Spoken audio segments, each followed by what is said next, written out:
What happens when your stepfamily tries to write you out of your own inheritance? Victoria Sterling was about to turn their greed into their greatest nightmare. Victoria had inherited a billion-dollar fashion empire from her grandmother, but her stepmother Patricia and stepsister Amanda saw her as nothing more than an obstacle to their own wealth.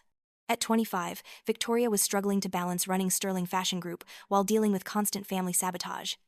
Patricia had spent 5 years poisoning Victoria's father against her, claiming Victoria was irresponsible and unstable.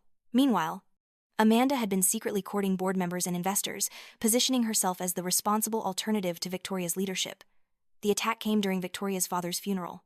Patricia immediately called for an emergency board meeting, presenting a psychological evaluation she'd commissioned, claiming Victoria was suffering from severe emotional instability following her father's death.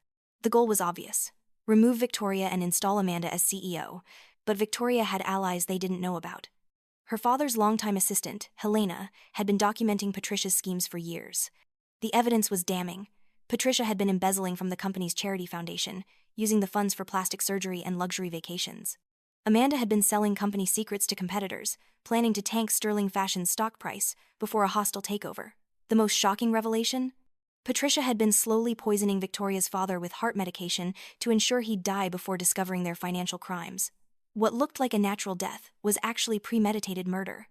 Victoria's response was swift and merciless. She presented Helena's evidence to the FBI while simultaneously releasing audio recordings of Patricia and Amanda discussing their plans to the fashion media.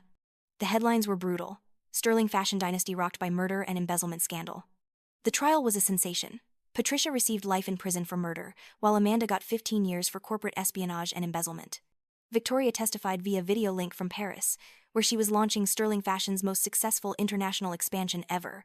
Standing in her grandmother's office, now free from the parasites who'd tried to destroy her legacy, Victoria held the family portrait with just her and her grandmother visible.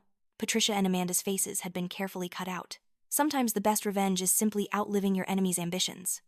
Want to see how other women escaped toxic family situations with style? Our complete collection awaits in the description. Prepare to be amazed by the power of perfectly executed justice.